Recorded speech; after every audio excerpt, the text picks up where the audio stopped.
Hi everyone, this is Leila Terabella from the Ministry of Recovery. Today I'll be sharing with you how do we nurture the phoenixes to be entrepreneurs. Not just entrepreneurs, to be an individual who believe in themselves, who believe the innate quality that they have, with them all their life, but they never realized it. They never realized the asset that they have. So what are the processes of nurturing an individual? For instance, just imagine that you're planting a tree. What do you need? You need a pot, you need the soil, you need the seed, you need water, and you need all the natural elements like the sun, the wind. So let's take that as an analogy to us nurturing the individual. We start off with a term called sandboxing. Remember, planting of the seed, you need a box, you need the sand, sandboxing. You just have to dig, but you don't dig the soil and just plant the phoenix. We don't do that. Sandboxing, the idea of sandboxing is to allow the individual or the phoenix to get all the nutrients that they need. And you know where the soil is concerned, it has got all the nutrients that the seed needs to be a plant. So what happens in sandboxing? Why do we sandbox them? This is to maximize the talents. This is to maximize the passion that they have through a pipeline of workshops, activities, events, and all the exposures that we have for them. All the various kind of platforms, not just with the Ministry of Recovery, but along with all those partners who are with us. Now, once we have sandboxed them, what do? We incubate them. Remember, for instance, like the egg, you need it to be incubated, right? Same goes for the phoenix. We incubate them. Why do we incubate them? This is to enhance leadership capabilities in them. Because when you incubate the phoenixes, you're able to identify what are their true qualities. After the sandboxing process, the incubation process will allow them to start to root.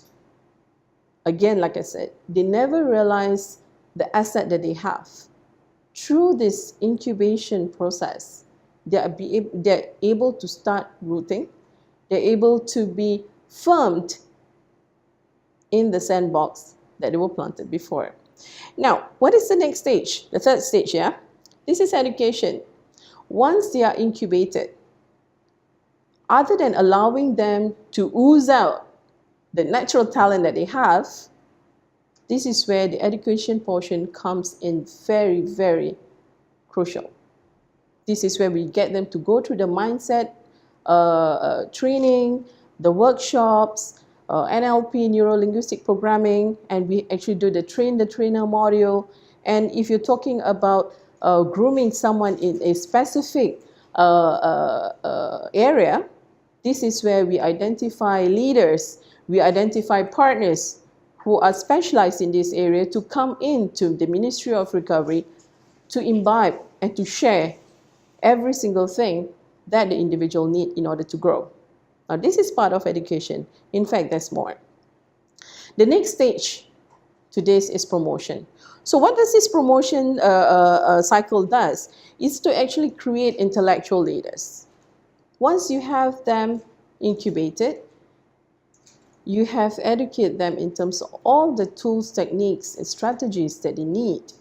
We need to promote them. So how do we promote them? Remember the events that we do? The competitions that we do. This is where we promote them as individuals. We create them as leaders. Because why? No one can exist alone.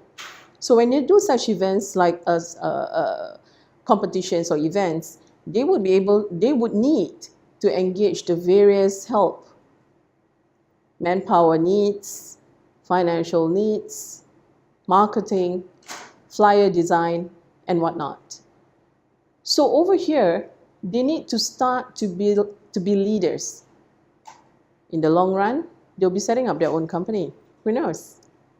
So this is where we actually help them to ensure that they have all the processes of being a leader.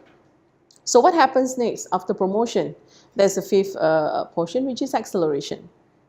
Acceleration, what do? It's aligning passion and skill. Now, they have the passion, which is innate. Like I said, what we do is just to enhance it. The skills that we have actually nurtured, that we actually shared with them. So passion and skill, what could go wrong, right? So this is where we try to accelerate it for them. They have the skill and they have the passion. So how does acceleration happens here? This is where we bring them to other countries. For instance, Malaysia, Indonesia, Philippines. This is where we get them to be exposed. As in like sharing what they have done and perhaps what have benefited them in the Ministry of Recovery. They could actually bring it over to another country to share. That's what we do. So this process will keep on going until this individual gets that sense of satisfaction in achieving what they never thought they could achieve just because of the trepidations in life. The Ministry of Recovery gives them a platform to just put aside what are the things that would limit a person. Remember, everything has got to do with mental wellness. Your mental stamina is what would drive you further than what you've never believed you can do. We'll share more. Stay tuned. This is Bella.